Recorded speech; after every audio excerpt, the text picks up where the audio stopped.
Good evening प्यारे साथियों, कैसे हो आप सभी। तो आपके अपने इस प्यारे से लर्निंग प्लेटफॉर्म कुरुक्षेत्र पर मैं आप सभी प्यारे साथियों का हार्दिक स्वागत करता हूं।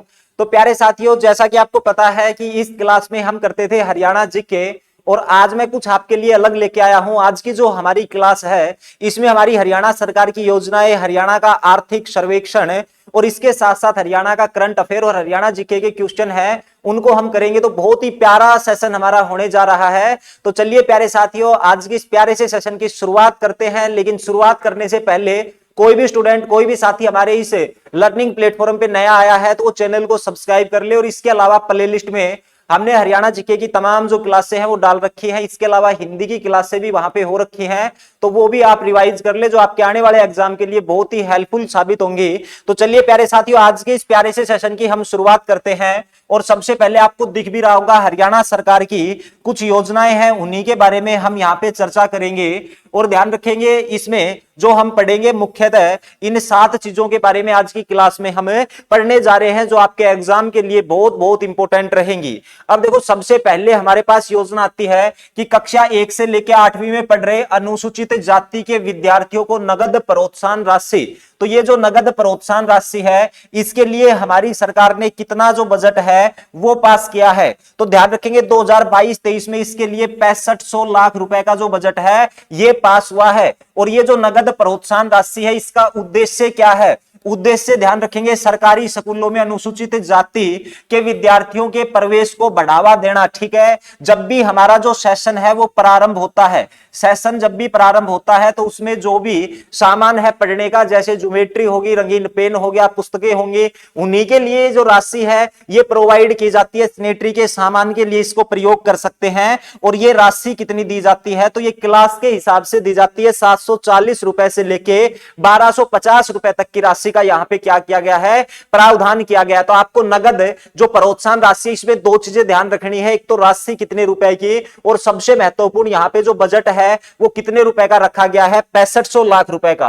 उसके बाद कक्षा 1 से लेकर 8 तक की जो अनुसूचित जाति है, इनके लिए मासिक छात्रवृत्ति, तो वो तो देखो आपको शुरुआत में मिल जाएगी। जैसे ही आपने एडमिशन लिया तो वो 750 रुपए से लेके 40 रुपए से लेके 1250 रुपए तक की राशि है वो आपको शुरुआत में दे दी जाएगी।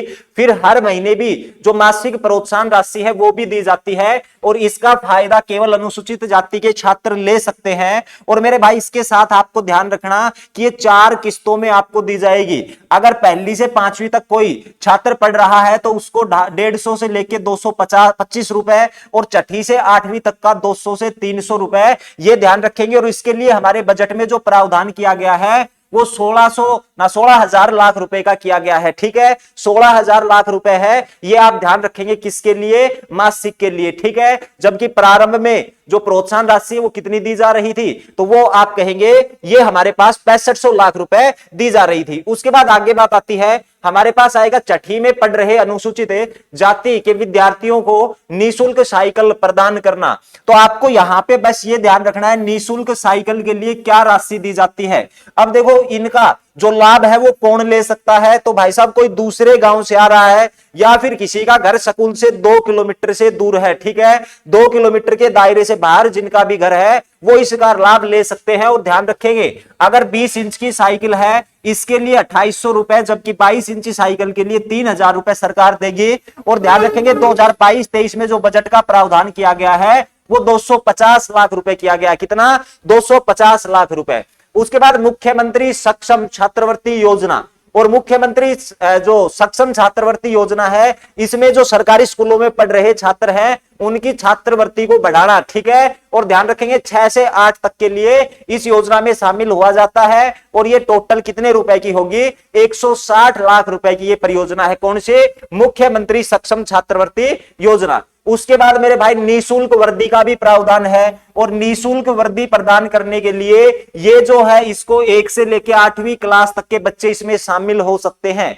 और ध्यान रखेंगे, सबसे महत्वपूर्ण क्वेश्चन है, आपसे ये पूछ लेगा बाल शिक्षा अधिकार जो अधिनियम है वो कब आया था? 2009 में। ठीक है, 2009 में, और इसी के तहत निःशुल्क अनिवार्य शिक्षा का जो अधिकार है वो अधिनियम हरियाणा सरकार ने पारित किया था 2011 में। और ध्यान रखेंगे, अगर कोई व्यक्ति पहली से 5वीं कक्षा तक है उसको 800 रुपए, छठी से 8वीं तक के 1000 रुपए, और इसमें टोटल जो हमारे बजट का प्रावधान किया गया है वो 7,000 लाख रुपए का प्रावधान किया गया है।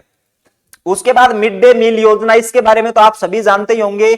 मिड डे मील जो कि भाई साहब क्या नाम है, लंच में जो भोजन दिया जाता है बच्चों को, वही हमारी मिड डे मील परियोजना है। और ध्यान रखेंगे, प्राथमिक कक्षा के विद्यार्थियों को 100 ग्राम जो है ये दिया जाता है, जबकि उच्च प्राथमिक कक्षाओं के लिए बात करें तो 150 ग्राम। ठीक है, ये जो डाइट है वो देने का काम किया जाता है। और यहां पर जो कुक काम करता है, कुक कम हेल्पर है, इसका वेतन ध्यान रखेंगे 3500 रुपए हुआ करता था, लेकिन इसको बढ़ा के डबल कर दिया है 7,000। और ध्यान रखेंगे, यहां पर जो बजट का प्रावधान किया गया है वो 38,400 लाख रुपए बजट का प्रावधान किया गया है। उसके बाद ध्यान रखेंगे, राज्य में अगर आपसे कुल सरकारी कॉलेज पूछ लिए जाएं तो उनकी संख्या 177, ऐसे क्वेश्चन भी एग्जाम में पूछ सकता है। उसके बाद महिला कॉलेजों की संख्या 61 हो जाएगी, और 4 नए कॉलेजों की स्थापना की गई है। कहां कहां पर है? कुरावल, कदमा, पटौदी और निगुदू करनाल में की गई है। राजकीय औद्योगिक प्रशिक्षण संस्थान की बात करें, आईटीआई की बात करें, तो ये हमारी सरकारी 192 होंगी। इसके साथ साथ अगर मैं बात करूं किसके,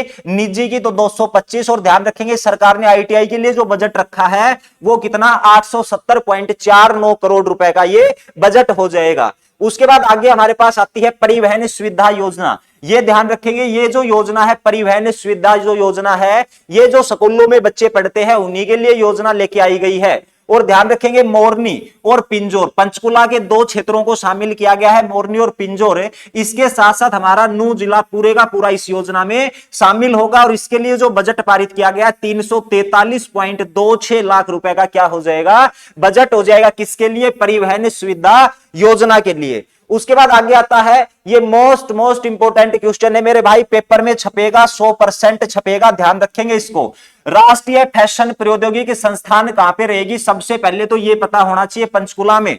और उसके बाद भारत सरकार का सहयोग इस योजना के लिए, इस संस्थान के लिए मिला है। और ध्यान रखेंगे कितना खर्च कुल है, तो 114.29 करोड़ रुपए का यहां पर खर्च रहेगा। उसके बाद ये मैंने आपको बता ही दिया है टोटल, ठीक है, कि भाई जो हमारी आईटीआई है उनकी संख्या 192, निजी 225, और बजट का प्रावधान 870.49 करोड़ किया गया है। अब देखो ये महत्वपूर्ण चीज है, हरियाणा कौशल रोजगार निगम जो हमारे पास आया है, जिनके तहत लाखों नौकरियां दी गई है, तो वो हमारा कब बना था? तो आप कहेंगे 2021 में बना था। कौन सा संस्था बनी थी? हरियाणा कौशल रोजगार निगम। पेपर में छपेगा क्वेश्चन, 100% डेट से क्वेश्चन छपेगा। उसके बाद राष्ट्रीय शिशुता संवर्धन योजना है, ये 2016 में आई थी, डेट से क्वेश्चन आएगा। ई विधानसभा ऐप की बात करें तो आपको पता है कि भाई टोटल हमारी जो विधानसभा है उसको कैसे जो डिजिटल है वो कर दिया गया है, वहां पर पेपर ले जाने की जरूरत नहीं है। और ये कब से किया गया है? 2022, 8/8/2022, ध्यान रखेंगे। उसके बाद आता है कि भाई सूचना प्रौद्योगिकी इलेक्ट्रॉनिक्स और संचार विभाग। अब देखो, अगर आपसे पूछ लिया जाए कि भाई जो भारतीय सूचना प्रौद्योगिकी संस्थान है वो हमारी कहां पर रहेगी, वो किलावड़ में रहेगी, सोनीपत में, ठीक है। लेकिन ध्यान रखेंगे, सूचना प्रौद्योगिकी और इलेक्ट्रॉनिक संचार विभाग है, इसने किस राज्य के साथ एक समझौता किया है? तो आप कहेंगे जम्मू कश्मीर के साथ समझौता किया है। देखो भाई साहब, मैं वो कंटेंट लेके आ रहा हूं जो बिल्कुल एग्जाम ओरिएंटेड है, तो ये एक एक चीज आपके पेपर में छपने लायक है, ठीक है। तो मैंने आपको पहले भी बताया था कि बहुत मतलब कि जो आपकी 197 पेज की पीडीएफ है उसको बिल्कुल काट दिया जाएगा, मतलब 15 से 16 पेज है जो आपको बिल्कुल रटने हैं, वहीं से आपका काम चल जाएगा, ठीक है। जो वो करने के बाद कहीं से कोई एक आध डाटा और इधर उधर हुआ तो उनको भी देख लेंगे, मैं शामिल कर दूंगा। लेकिन वो जो 15-16 पेज है वो आपके लिए इनफ होंगे। अगर उतने भी आपने याद कर लिए तो आर्थिक सर्वेक्षण रिपोर्ट से जो क्वेश्चन आएगा वो आपका आराम से इजिली निकल जाएगा, ठीक है। अब देखो, एक पोर्टल आया था, उमंग पोर्टल, और ध्यान रखेंगे इस उमंग पोर्टल को लागू करने वाला, यहां इसके तहत सेवा देने वाला हरियाणा देश का पहला राज्य बना था। और ये उमंग पोर्टल 2018-19 में आया था। अब देखो 5G सेवाओं की अगर बात करें तो 5G सेवाओं का शुभारंभ तो आपको पता है नरेंद्र मोदी जी ने किया है 1 अक्टूबर 2022 को, ठीक है। लेकिन यहां से 5G सेवाओं से क्वेश्चन क्या निकल सकता है कि भाई 5G सेवा है, ये धीरे धीरे करके हरियाणा क्या पूरे भारत में ये जो सेवा है इसको शुरू कर दिया जाएगा। लेकिन ध्यान रखेंगे जो हमारा हरियाणा है इसमें प्रथम चरण में कितने जिलों को शामिल किया, तो आप कहेंगे 5G सेवा के लिए हरियाणा के 5 जिले प्रथम चरण में शामिल किए गए। 5 जिलों में गुरुग्राम और फरीदाबाद का नाम ध्यान रखेंगे, पानीपत, हिसार और रोहतक, ये वो 5 जिले हैं जिनको किसमें शामिल किया गया है, 5G सेवा में शामिल किया गया है। उसके बाद अटल सेवा केंद्र, सीईटी में क्वेश्चन छपा था ये, ठीक है। और इन अटल सेवा केंद्रों की संख्या मेरे भाई 22,500 रहेगी। इनकी जो संख्या है वो कितनी रहेगी, तो हम कहेंगे 22,500, जिसमें से 15,639 गांवों में है, 6,861 है ये हमारे शहरों में रहेंगे। कहां पर, शहरों में रहेंगे। उसके बाद राज्य में विज्ञान और प्रौद्योगिकी विभाग की स्थापना कब हुई थी? विज्ञान और प्रौद्योगिकी विभाग की स्थापना अगर आपसे पेपर में पूछ ली जाए तो इसकी डेट ध्यान रखेंगे 1983 में हुई थी। अभी तक जो मैंने चीजें आपको बताई हैं ये सारी की सारी चीजें हैं, ये हमारी हरियाणा की आर्थिक सर्वेक्षण रिपोर्ट में इसका जिक्र किया है और ये जो चीजें हैं ये पेपर में पूछी जाती है। तो कोई भी स्टूडेंट अगर अभी जुड़ा है, ठीक है, तो वो जाके पहले इनको देख लेगा, जो पीछे की क्लास इसको जरूर देखेगा, आपके एग्जाम के लिए बहुत बहुत महत्वपूर्ण ये कंटेंट है। ठीक है मेरे भाई, चलिए अब चलते हैं आगे। और अब हमारे यहाँ ये करंट अफेयर शुरू होता है, ठीक है, क्योंकि करंट अफेयर भी आपको पढ़ना है और धीरे धीरे करके मैं आपको पूरे 1 साल का करंट अफेयर करवा दूंगा। ठीक है, तो आज तकरीबन ये हमारा फरवरी माह है, उसका करंट अफेयर रहेगा आपका। और फरवरी से मतलब उल्टा चलेंगे हम, फरवरी, जनवरी, दिसंबर, ठीक है, इस प्रकार से सारा हम कर लेंगे। देखो हरियाणा में पिछले कितने वर्षों में जो औसत प्रति व्यक्ति आय है ये दुगनी हो गई है। तो मेरे भाई साहब औसत प्रति व्यक्ति आय की बात हुई है और मैंने आपसे बताया भी था कि ये क्वेश्चन बड़ा इंपॉर्टेंट हो जाता है। देखो प्रति व्यक्ति औसत आय बात करूं तो ध्यान रखेंगे हरियाणा की प्रति व्यक्ति, हरियाणा की अगर प्रति व्यक्ति औसत आय आपसे पूछ ली जाए, ठीक है, औसत आय आपसे पूछ ली जाए तो आप क्या कहेंगे सर? 1966 की अगर बात करें ना तो मात्र 608 जो रुपए है वो हुआ करती थी। कितनी? 608 रुपए। लेकिन मेरे भाई ध्यान रखेंगे आपसे पूछेगा कि भाई 2000 जो हमारा 22-23 है, ठीक है, अगर मैं 21-22 की पूछूं आपसे कि भाई 21-22 में जो प्रति व्यक्ति औसत आय है वो कितनी है, तो ये क्वेश्चन तो पेपर में पूछा जा चुका है। ठीक है, तो 2021-22 में प्रति व्यक्ति औसत आय है 2,64,835 रुपए। ठीक है, लेकिन 2022 और 23 की अब पूछे जाने की संभावना है। 2022-23 में डायरेक्ट लिख देता हूं मैं, ये कितनी हो जाएगी? 2,96,685। ठीक है जी, 2,96,685 है, ये हमारी क्या हो जाएगी? प्रति व्यक्ति आय कब? 2022-23 में। लेकिन ध्यान रखेंगे किसके बारे में? 2013 और 14 के बारे में। 2013 और 14 के बारे में जो हमारी प्रति व्यक्ति औसत आई थी हरियाणा की वो 1.34 करके आप ध्यान रख सकते हैं। ठीक है, 1,34,000 समथिंग थी। कब? तो वो हमारी 2013-14 में। और अब देखो हम 2023 में जी रहे हैं और 2023 में जो ये आय है पूरे 10 सालों में क्या हो चुकी है? दुगनी हो चुकी है। तो ध्यान रखेंगे जो हरियाणा की आय है वो पिछले कितने सालों में डबल हो गई है? तो आप कहेंगे 10 सालों में हरियाणा की जो आय है वो क्या हो गई है? दुगनी हो गई है, डबल हो गई है। ठीक है मेरे भाई, चलिए अगले क्वेश्चन पे। अमन सहरावत ने जागरेब ओपन रेसलिंग चैंपियनशिप में कौन सा पदक जीता है? अब देखो सबसे पहली बात तो हमारे यही आती है कि जो अमन सहरावत है इनका संबंध हरियाणा में कहां से रहेगा। देखो मेरे भाई अगर मैं अमन सहरावत की बात करूं तो ध्यान रखेंगे ये एक रेसलर रहेंगे। क्या रहेंगे? तो ये कुश्ती से संबंधित है, ये एक रेसलर रहेंगे। और कितने किलोग्राम भार में खेलते हैं? तो आप कहेंगे सर 57 किलोग्राम भार में। इनका संबंध कहां से है, कहां से ये आते हैं? तो आप कहेंगे सर इसका संबंध रहेगा झज्जर जिले से। किस जिले से? झज्जर जिले से। और हरियाणा में खेलों से संबंधित बहुत सारे क्वेश्चन पेपर में पूछे जाते हैं, एक एक करके मैं उनके बारे में बात कर लेता हूं। ठीक है, तो देखो भाई अगर बात की जाए प्रीति की, ठीक है, एक लड़की है जिसका नाम है प्रीति। और ध्यान रखेंगे प्रीति किस खेल से संबंधित है? तो आप कहेंगे सर ये हॉकी खेलती है। ठीक है, किस जिले से आती है? तो प्रीति का संबंध हो जाएगा सोनीपत जिले से। और ये सुर्खियों में क्यों है? क्योंकि अभी हमारी जो हॉकी की टीम है वो जा रही है, यानी कि जूनियर हॉकी की टीम है वो साउथ अफ्रीका के दौरे पे जा रही है। और ये जो जूनियर हॉकी टीम है इसी की वर्तमान में क्या बनाई गई है ये, तो इसकी रहेगी कप्तान, इसलिए इंपॉर्टेंट हो जाएगा। एक नाम आता है शेफाली वर्मा का, ठीक है। अब शेफाली वर्मा है, ये कहां से आती है? तो आप कहेंगे सर ये रोहतक से आती है। ये सुर्खियों में क्यों है? क्योंकि मेरे भाई दिल्ली कैपिटल्स, ठीक है, दिल्ली कैपिटल्स को तो आप सभी जानते होंगे। दिल्ली कैपिटल्स यानी कि हमारे जो आईपीएल होते थे, वुमेन के आईपीएल हुआ करते थे, लेकिन ध्यान रखेंगे 2023 से पहली वुमेन आईपीएल लीग भी भारत में होने जा रही है जिसमें 5 टीमें भाग लेंगी। और जो शेफाली वर्मा है इसको खरीदा है दिल्ली कैपिटल्स ने 2 करोड़ रुपए में। कितने करोड़ रुपए में? 2 करोड़ रुपए में इसको खेला है, ठीक ना, सॉरी खरीदा गया है, ठीक है। उसके बाद आता है पांचवो खेलो इंडिया यूथ गेम। पांचवे जो हमारे खेलो इंडिया यूथ गेम, देखो खेलो इंडिया यूथ गेम की अगर बात करें तो चौथे आपके हरियाणा के पंचकुला में हुए थे। कौन से?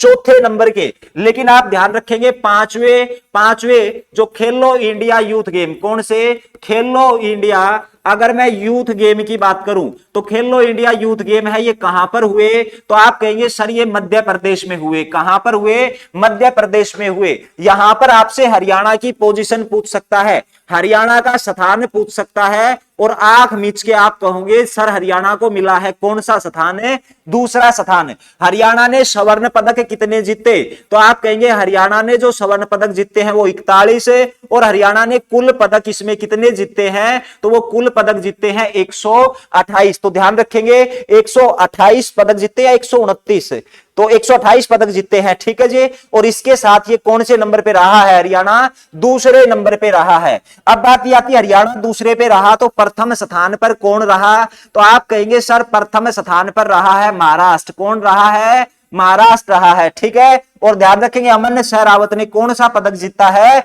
स्वर्ण पदक जीता है, ठीक है भाई। मजा आ रहा है कि नहीं आ रहा पढ़ने में? बता देंगे करंट अफेयर की शायद आप मेरे से पहली क्लास पढ़ रहे हैं, ठीक है। लेकिन ध्यान रखेंगे अगर आपका विश्वास रहा, ठीक है, और आप कंटिन्यू अगर पढ़ते रहे तो जिस प्रकार से आपको हरियाणा जीके याद है इसी प्रकार से हरियाणा का जो करंट अफेयर है वो भी याद हो जाएगा। जो मैंने डाटा बताया है आपसे आर्थिक सर्वेक्षण रिपोर्ट का, उसकी भी मैं गारंटी देता हूं, वो भी मैं आपको याद करा दूंगा। लेकिन उसके लिए आपको कंटिन्यू क्लास देखनी होगी। ये नहीं है कि एक दिन आए और एक दिन में याद हो जाएगा, ऐसा इम्पॉसिबल, ठीक है मेरे भाई। तो ध्यान रखेंगे। उसके बाद आता है बहुत बहुत महत्वपूर्ण क्वेश्चन है भाई, ये दिल्ली मुंबई एक्सप्रेस वे का पहला फेज हरियाणा के कहां से लेकर राजस्थान के दौसा तक शुरू किया गया है? तो भाई ये तो अभी सुर्खियों में था, मोदी जी ने इसका उद्घाटन किया है। और ध्यान रखेंगे राजस्थान के दौसा तक ये खुल गया है। कहां से? तो सोन्ना से लेकर, ठीक है, सोन्ना से लेकर, सोन्ना कहां पे रहेगा? गुरुग्राम में, ठीक है। अब देखो ये जो परियोजना है ये दिल्ली मुंबई एक्सप्रेस वे, तो ध्यान रखेंगे ये हमारी दिल्ली मुंबई एक्सप्रेस वे, ठीक है, एक्सप्रेस वे जो ये परियोजना है इसकी कुल लंबाई आपसे पूछी जा सकती है। इस परियोजना की अगर कुल लंबाई आपसे पूछ ले तो आप क्या कहेंगे? 1386 किलोमीटर। कितनी हो जाएगी? 1386 किलोमीटर है ये इसकी कुल लंबाई रहेगी। उसके बाद बात आती है कि भाई सोन्ना से लेकर राजस्थान के दौसा तक कुल लंबाई कितनी है? तो आप कहेंगे कुल लंबाई इसकी कहां से? राजस्थान से हरियाणा, ठीक है। और इसकी कुल लंबाई कितनी हो जाएगी? 246 किलोमीटर, ठीक है। उसके बाद बात आती है इस एक्सप्रेस वे की हरियाणा में कुल लंबाई कितनी होगी? हरियाणा में अगर कुल लंबाई की मेरे भाई बात करें तो वो 129 किलोमीटर होगी। उसके बाद ये हरियाणा के कितने जिलों से होके निकलता है? तो आप कहेंगे हरियाणा के 3 जिलों को ये कवर करता है। और वो 3 जिले कौन से होंगे? तो आप कहेंगे सर एक तो गुरुग्राम का नाम पढ़ेंगे, उसके बाद एक पलवल का नाम पढ़ेंगे, और एक हमारे पास आ जाएगा कौन सा? मेवात। हरियाणा के 3 जिलों को कवर करता है दिल्ली मुंबई एक्सप्रेस वे, और हरियाणा में इसकी कुल लंबाई 129 किलोमीटर है। और उसके बाद जो टोटल लंबाई है वो 240 किलोमीटर हो जाएगी राजस्थान से हरियाणा तक। अब बात आती है इस पर कुल खर्चे का क्या अनुमान है? कुल खर्चा कितना बजट इसका पारित है, तो आप कहेंगे सर 12,150 करोड़ रुपए ये बजट है, ये भी ध्यान रख लेंगे। इसका जो टोटल खर्चा है मेरे भाई, ये भी ध्यान रख लेंगे 12,150 करोड़ रुपए। अब देखो यहीं से एक क्वेश्चन और याद करवा देता हूं, और वो है हमारा एथेनॉल प्लांट। कौन सा? Ethanol plant. अगर आपसे पूछे हरियाणा में ये एथेनॉल प्लांट कहां पर स्थापित हुआ है, तो आपका आंसर आना चाहिए सर ये पानीपत में स्थापित हुआ है। अब ये एथेनॉल प्लांट है, ये कितने रुपए से बन के तैयार होगा, तो इसका अगर कुल खर्च की मैं बात करूं तो ये 12,150 था, तो इसका केवल और केवल 150 करोड़ रुपए से ये बन के तैयार होगा। ठीक है मेरे भाई, चलिए अगले क्वेश्चन पे। और अगला क्वेश्चन क्या कहता है कि किस हरियाणवी को विज्ञान और प्रौद्योगिकी संचार के लिए राष्ट्रीय पुरस्कार दिया गया है, तो उस व्यक्ति का नाम होगा राकेश अंदानिया। राकेश अंदानिया है, इसी को विज्ञान और प्रौद्योगिकी संचार में राष्ट्रीय पुरस्कार से सम्मानित किया गया है। लेकिन ध्यान रखेंगे और भी बहुत सारे हमारे पुरस्कार हैं, जैसे कि अगर मैं बात करूं, एक हमारी जो पुलिस है ना, उसको मिला है ना कलर प्रेसिडेंस अवार्ड। ठीक है, प्रेसिडेंस कलर अवार्ड है वो मिला है। ठीक है, तो ध्यान रखेंगे प्रेसिडेंस कलर अवार्ड से किसको सम्मानित किया है, कलर अवार्ड, तो ध्यान रखेंगे ये मिला है किसको, हरियाणा पुलिस को। किसको? हरियाणा पुलिस को। और ध्यान रखेंगे 54 वर्ष के बाद इस पुरस्कार को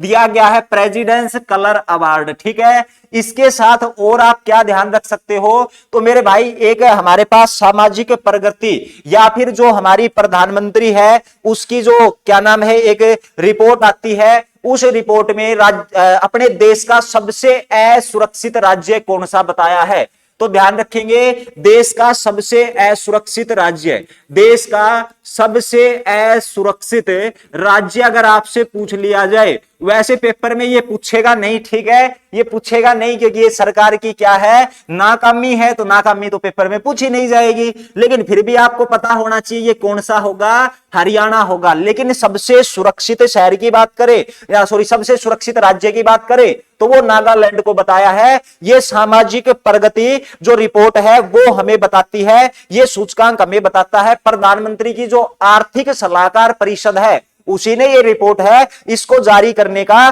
काम किया है। ठीक है, इसके अलावा एक हमारी सांझी डेयरी स्कीम भी चलाई गई है। कौन सी स्कीम, तो आप कहेंगे एक स्कीम लॉन्च की गई है जिसका नाम होगा सांझी डेयरी स्कीम। और अगर मैं सांझी डेयरी स्कीम की बात करूं तो मेरे भाई ध्यान रखेंगे इस स्कीम के में कौन कौन शामिल होगा, तो आप कहेंगे वो किसान शामिल होंगे जिनके पास भूमि नहीं है। भूमिहीन किसान इसमें क्या होंगे, शामिल होंगे। अगर भूमिहीन किसान जिसके पास भूमि नहीं है वो पशुओं का पालन करते हैं तो उसको पशुओं का चारा, पशुओं की चिकित्सा, वैक्सीनेशन, तमाम जो सुविधाएं हैं वो हरियाणा सरकार के द्वारा प्रोवाइड की जाएगी। किस स्कीम के तहत, सांझी डेयरी स्कीम, इसको भी अभी लॉन्च किया है। ये स्कीम भी आप ध्यान रखेंगे। और जो टीजीटी की तैयारी कर रहे हैं या टीचिंग की तैयारी कर रहे हैं उनके लिए तो स्कीम बहुत महत्वपूर्ण है भाई। आपके पेपर में 100% स्कीम आएगी क्योंकि आपके सिलेबस में दे रखा है मोटे मोटे अक्षरों में कि हम हरियाणा सरकार की योजनाएं पूछेंगे, तो वो सरकारी स्कीम है, उनको अच्छे से आप पढ़ लेना। उसके बाद आता है शिक्षा विभाग में बच्चों का बौद्धिक स्तर जांचने के लिए किस ऐप को लॉन्च किया है। अब भाई ये देखेंगे कि भाई बच्चा किस प्रकार से पकड़ करता है, कितनी समझ है, उसका जो बौद्धिक स्तर है उसकी जांच की जाएगी। और इसके लिए एक ऐप लॉन्च किया गया है और उस ऐप का नाम होगा मेंटर ऐप। कौन सी? Mentor app. लेकिन ध्यान रखेंगे ये कक्षा 1 से लेकर के कौन सी कक्षा तक के 3 तक के बच्चों की जो है बौद्धिक स्तर उसको जांच करने का क्या करेगी, काम करेगी। ठीक है, उसके बाद इसको कभी तसल्ली से करेंगे। अब आ जाओ हरियाणा के किस जिले में प्रदेश का पहला हाई परफॉर्मेंस सेंटर है ये शुरू होगा। ठीक है भाई, अब देखो आपसे राष्ट्रीय जो हमारी आयुर्वेदिक संस्थान है उसके बारे में पूछ लिया जाए कि ये कहां पर स्थापित हुई है और इसमें कितने करोड़ रुपए है वो दिए हैं, कौन सी, तो आपसे पूछ ले अगर राष्ट्रीय आयुर्वेदिक संस्थान, मोस्ट इंपोर्टेंट क्वेश्चन हो जाएगा, राष्ट्रीय आयुर्वेदिक संस्थान। ठीक है, अगर इस संस्थान के बारे में पूछा जाए तो आपका आंसर आना चाहिए सर पंचकुला। कहां पर है? पंचकुला में इसको स्थापित किया गया है। एक आता है अपेंडिक्स करके है, क्या है, एक अपेंडिक्स, ठीक है, अपनेक्स तो ये करके ना एक संस्करण शुरू हुआ है, ठीक है, ये करके एक संस्करण हुआ है। और ध्यान रखेंगे ये पहला संस्करण है जो कि हमारा कहां पर हुआ है, तो आप कहेंगे सर ये गुरुग्राम में हुआ है। कहां पर हुआ है? गुरुग्राम में हुआ है। किसका? अपेक्स का जो पहला संस्करण है ये कहां पर? गुरुग्राम में 2023 को। और इसके अलावा ध्यान रखेंगे अपने हरियाणा में पीएम श्री स्कूल भी खोले जाएंगे। कौन से?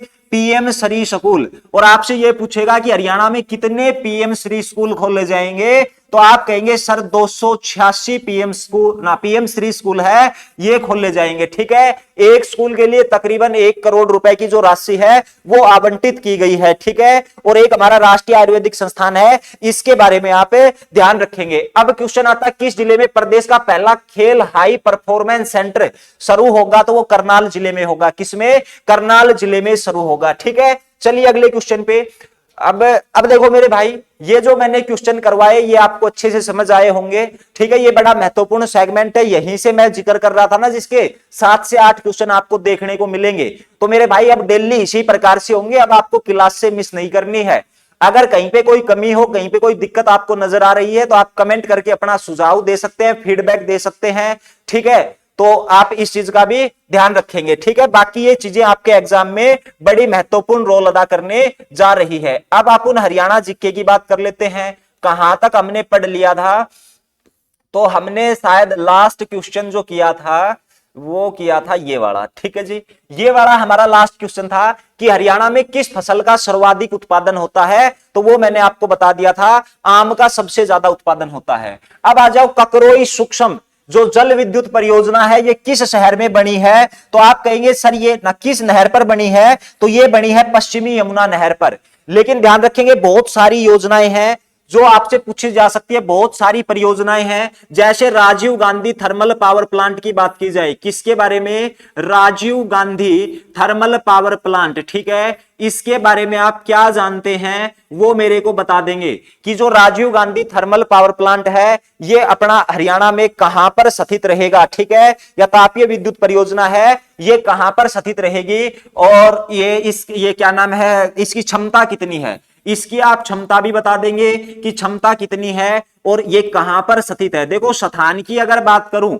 तो मेरे भाई ध्यान रखेंगे खेदड़ का नाम, खेदड़ कहां पर रहेगा? हिसार में रहेगा, ठीक है। और ध्यान रखेंगे उत्तर भारत की ये क्या हो जाएगी? मेगा परियोजना हो जाएगी, ठीक है। अगर इसकी क्षमता की बात की जाए तो इसकी क्षमता 600 यूनिट के 2 प्लांट लगाए गए हैं, तो टोटल कितनी हो गई? तो आप कहेंगे सर 1200 मेगावाट, ठीक है। एक दीन बंधु छोटूराम के नाम से थर्मल पावर प्लांट है, ये कहां पर रहेगा?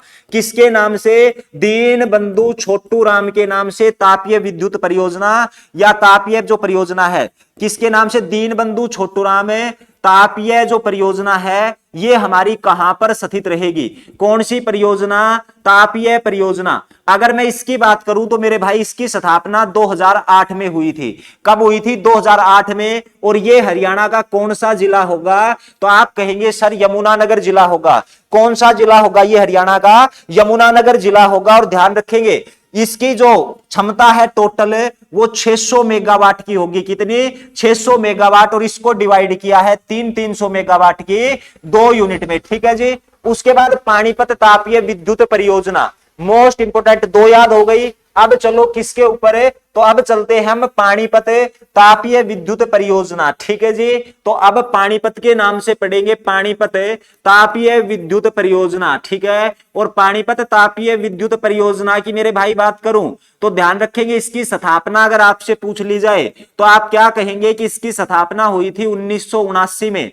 उसके बाद इसकी स्थापना कहां पर हुई? तो आप कहेंगे ये पानीपत के आसन में स्थित रहेंगी। और ध्यान रखेंगे ये हरियाणा की सर्वप्रथम, हरियाणा की क्या हो जाएगी? सर्वप्रथम या सबसे पहली और इसके साथ साथ है सबसे पुरानी योजना हो जाएगी, सबसे पुरानी विद्युत परियोजना हो जाएगी। कौन से? तो वो हो जाएगी हमारी पानीपत तापीय विद्युत परियोजना। इसकी क्षमता आपसे पेपर में पूछ ली जाए तो आप कहेंगे 1367.80 मेगावाट रहेगी, ठीक है जी। 80 क्या रहेगी? मेगावाट रहेगी। तो भाई ककरोई सूक्ष्म जल परियोजना बता दिया था आपसे, पश्चिमी यमुना नहर बच गई, वो अगली क्लास में हम कर लेंगे। उसके बाद घग्गर नदी हरियाणा के किस जिले में नहीं बहती? कल इसका ऑपरेशन किया था हमने, आज एक नदी और पढ़ लेते हैं और वो हमारे पास होगी कौन सी नदी? मारकंडा नदी।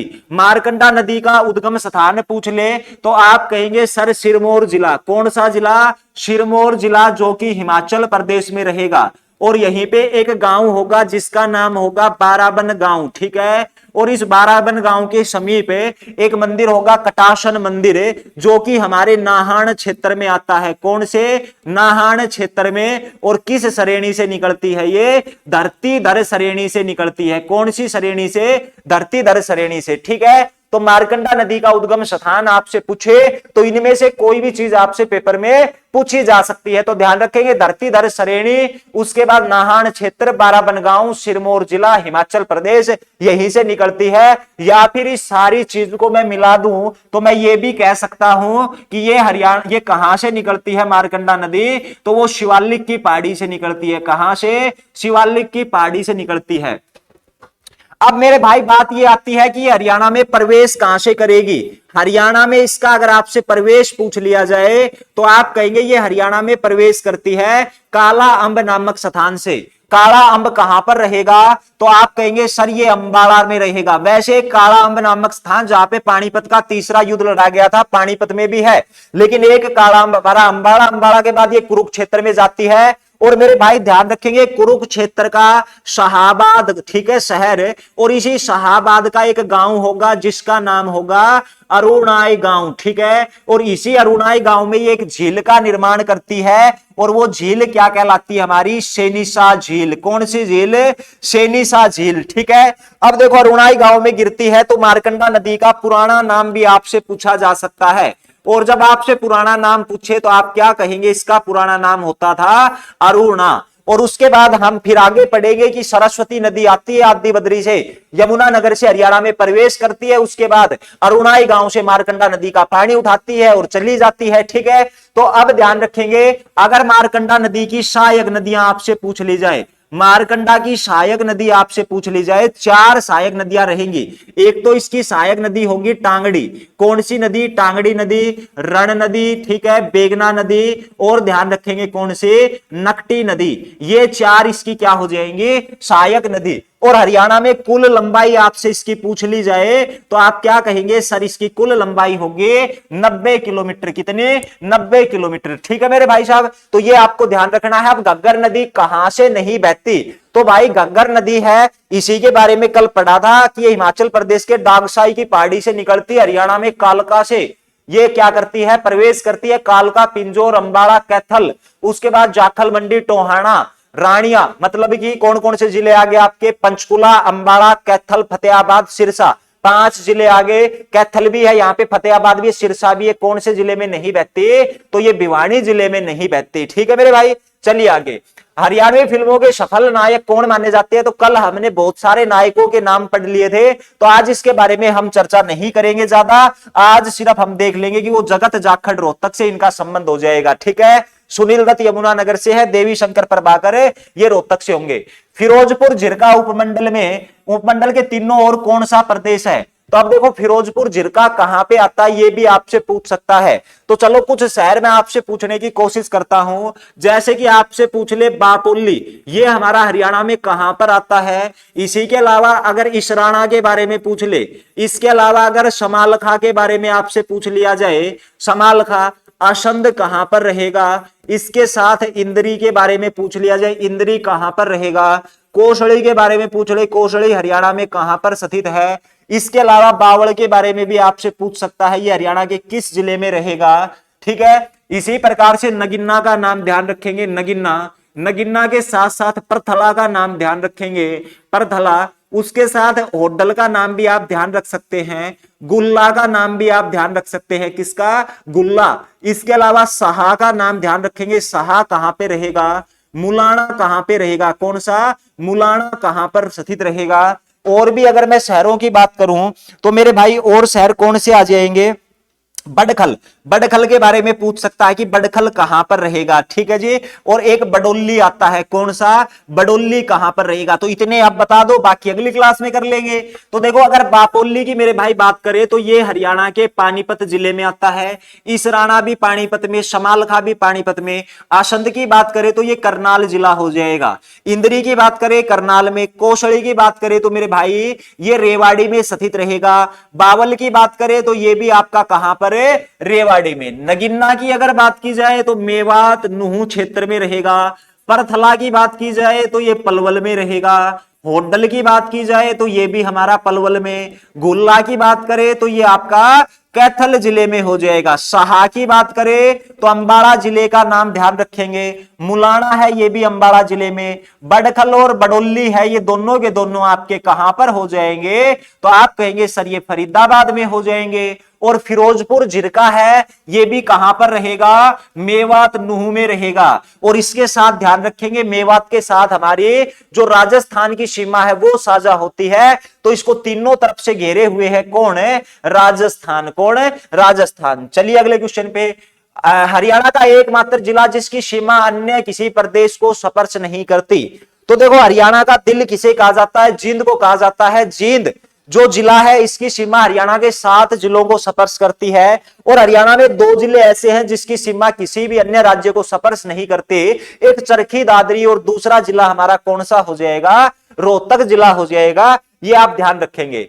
किस उत्सव को बासोड़ा भी कहा जाता है, तो ये हाल ही में हमने बनाया है बासोड़ा। और ध्यान रखेंगे ये एकादशी को बनाया जाता है, निर्जला एकादशी है यही ना शीतली सप्त, शीली सप्त, निर्जला एकादशी नहीं, शीली सप्त, ठीक है। तो ये किसको, सप्तमी को बनाया जाता है, ये हमारी कौन सी होगी, शीली सप्त, ठीक है। शीली सप्त है बासोड़ा। उसके बाद सिख पंथ को मानने वाले व्यक्तियों की संख्या सर्वाधिक हरियाणा में किस जिले में है। तो मेरे भाई सिखों की अगर बात की जाए तो इनकी संख्या कहां पर रहेगी, सिरसा में रहेगी। अगर आपसे पूछ ले मुस्लिम समुदाय सबसे ज्यादा, मुस्लिम मानने वाले सबसे ज्यादा कहां पे है, और इसके अलावा जो क्रिश्चियन ईसाई धर्म को मानने वाले हैं उनकी संख्या सबसे ज्यादा है, ये कहां पर रहेगी, किसकी, ईसाई धर्म की। मान ले कि भाई इनकी संख्या सबसे ज्यादा कहां पर है। और हरियाणा में सबसे कम कौन से धर्म के लोग रहते हैं, हरियाणा में सबसे कम कौन से धर्म के लोग रहते हैं।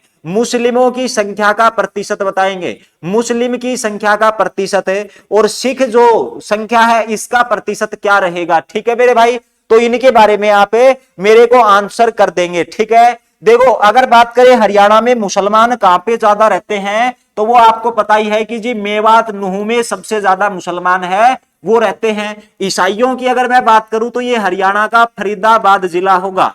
उसके बाद सबसे कम क्या पूछा था ये मैंने, हाँ सबसे कम धर्म को मानने वाले हरियाणा में कौन से लोग हैं, तो वो हो जाएंगे बौद्ध धर्म के लोग। किस धर्म के लोग हो जाएंगे मेरे भाई साहब, बौद्ध धर्म के लोग, जिनकी संख्या का जो प्रतिशत है वो आपका कितना हो जाएगा, तो आप कहेंगे 0.03%। मुस्लिम समुदाय है ये 7.03% में, और सिख समुदाय है 4.91% में। और हरियाणा में हिंदू धर्म को मानने वालों की संख्या कितनी है, तो वो 87.46% हो जाएगी, ठीक है। तो इस प्रकार से चीजों को पढ़ते चलिए। पीपलाद ऋषि का संबंध बागोत तीर्थ हरियाणा में किस जिले से संबंधित है। तो देखो हरियाणा में बहुत सारे ऋषि हैं, उनसे संबंधित क्वेश्चन आपके पेपर में पूछे जाते हैं। अब मेरे भाई साहब वीडियो को लाइक कर दें, शेयर कर दें, सब्सक्राइब कर दें। अगर आपको पसंद आ रहा है तो, नहीं पसंद आ रहा तो डिसलाइक कर दें, कोई दिक्कत नहीं है। देखो मेरे भाई पीपलाद ऋषि का संबंध कहां पर है, बागोत तीर्थ, जो कि अपने हरियाणा का महेंद्रगढ़ जिला होगा। तो देखो मेरे भाई साहब अगर मैं बात करूं किसकी, डोसी तीर्थ की, ठीक है। यहां से किस ऋषि का संबंध हुआ है, तो आप कहेंगे चौवन ऋषि का, ठीक है। उसके बाद अगर मैं बात करूं किसकी, शाना गांव की, ठीक है। शाना गांव से किसका संबंध था, तो आप कहेंगे सर उदलक ऋषि का। किसका, उदलक ऋषि का। उसके बाद अगर बात की जाए पराशर ऋषि की, इसका संबंध हरियाणा में कहां से रहेगा, महर्षि वेदव्यास ऋषि है, इनका संबंध हरियाणा में कहां से रहेगा। इसके साथ साथ है भगवान परशुराम का संबंध कहां से रहेगा, किसका? परशुराम का संबंध आप बता सकते हो, गौतम ऋषि का संबंध बता सकते हो। हरियाणा में कहां से होंगे? कौन से ऋषि? गौतम ऋषि। एक हमारे पास दुर्वासा ऋषि आते हैं, कौन से? दुर्वासा ऋषि। चलो इतने ही ऋषियों के बारे में हम पढ़ेंगे। पराशर ऋषि की बात करें तो आप कहेंगे बहलोलपुर, ठीक है जी, बहलोलपुर, जो कि हमारा किस जिले में होगा? करनाल जिले में होगा, ठीक है।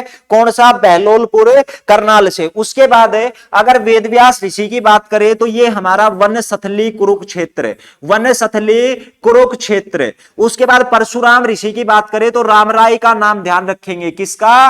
रामराय, जो कि हमारा जींद जिले में आता है। गौतम ऋषि की बात करें तो मेरे भाई गोंद्र करनाल का नाम ध्यान रखेंगे, गोंद्र करनाल। और दुर्वासा ऋषि की बात करें दुब्बल धन का नाम ध्यान रखेंगे, झज्जर जिला। कौन सा? झज्जर जिला, ठीक है। कपिल मुनि की बात करें तो कलायत से संबंधित होंगे। मार्कंडेश्वर ऋषि है, ये कहां से? कुरुक्षेत्र से संबंधित हो जाएंगे। इसी प्रकार से और भी हमारे ऋषि आते होंगे। जैसे कि अपन बात करें किस ऋषि के, तो हमारे पास एक वशिष्ठ और वसुमित्र ऋषि आते हैं। ये भी बड़ा महत्वपूर्ण क्वेश्चन है मेरे भाई, किसका? वशिष्ठ ऋषि और वसुमित्र। और इसकी अगर मैं बात करूं तो ये हरियाणा का पेहोवा जिला हो ना, सॉरी, पेहोवा जगह होगी, जो कि कुरुक्षेत्र जिले में आता है। वशिष्ठ और वसुमित्र जो ऋषि है उनके बारे में, ठीक है। चलिए आगे। उसके बाद डेरा सच्चा सौदा, मैंने बताया था ना कि पेपर में पूछा गया था डेरा सच्चा सौदा, ठीक है, लेकिन आपने माना नहीं, उस समय पे आपने मजाक उड़ाया, है ना मेरे भाई। रवि तायल जी आप ही हंसे थे, ये कहां से आ गया बाबा? ये बाबा बड़ा खतरनाक है मेरे भाई। डेरा सच्चा सौदा, बाबा राम रहीम जी महाराज, पूज्य पिताजी, धन धन सतगुरु तेरा ही आसरा, ठीक है। किसी ने नाम ले रखा हो तो बुरा मत मान जाना मेरे भाई, ठीक है भाई।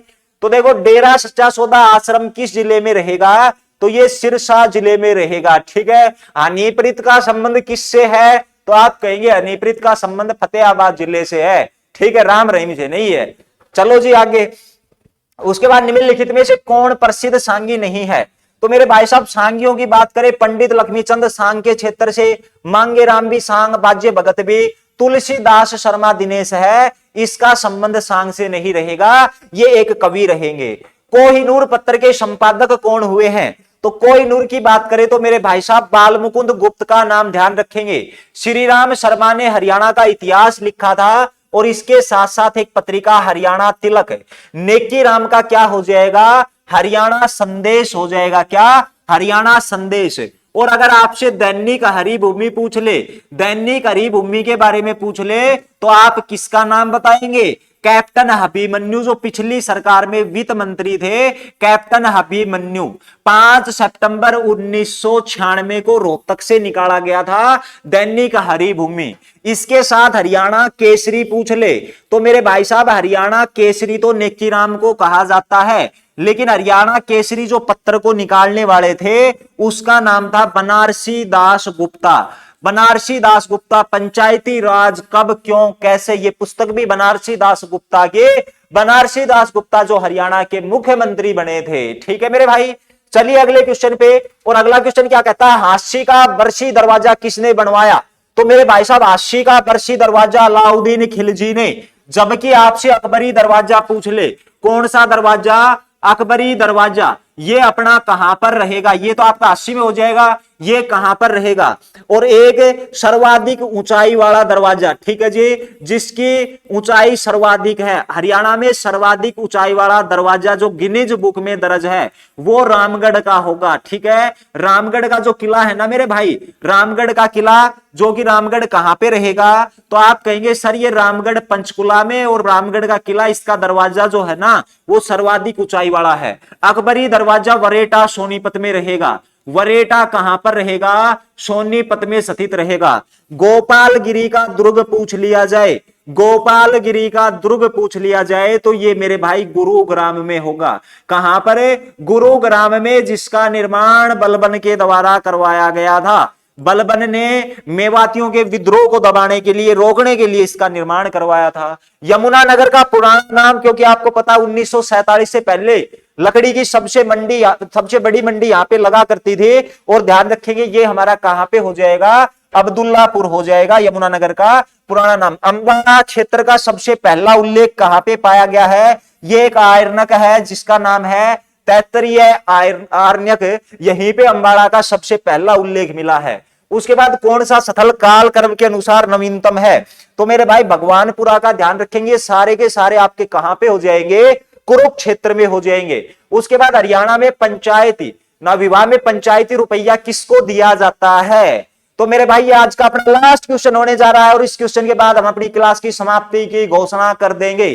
तो जल्दी से, किसी ने लाइक नहीं किया है वो लाइक कर देंगे, शेयर नहीं किया है तो शेयर कर देंगे, और आपने सब्सक्राइब नहीं किया है तो आप सब्सक्राइब कर देंगे, ठीक है। और तो कुछ आपसे मांगते नहीं, यही तो चीज मांगते हैं मेरे भाई। अगर आप हमारे ऊपर विश्वास रखते हो, कंटिन्यू क्लास करते हो, अगर आपको लगता है हम एक्चुअल में मेहनत कर रहे हैं, तो आप सेशन को लाइक करया करो, शेयर करया करो और सब्सक्राइब भी करवाया करो, ठीक है। तो आपका अपना प्यारा सा छोटा सा ये प्लेटफॉर्म है और ये आपके हाथ में, ये आप इसको कहां तक लेके जाते हो, ठीक है। जिस प्रकार से आप इसको लाइक करेंगे, शेयर करेंगे, उतना ही हमारा जो मनोबल है वो बढ़ेगा, और मनोबल बढ़ेगा तो अच्छी अच्छी चीजें हैं वो हम निकाल के लेके आएंगे, ठीक है। तो ध्यान रखेंगे, हरियाणा में विवाह में जो पंचायती रुपया दिया जाता है वो गांव के सम्मानित जो वृद्ध है उसी को दिया जाता है, सफाई कर्मचारी मत करिए, ठीक है।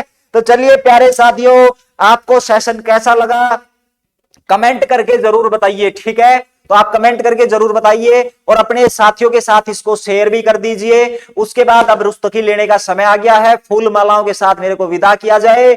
मिलते हैं अगली क्लास में एक बेहतरीन कंटेंट, बेहतरीन एनर्जी और ऊर्जा के साथ।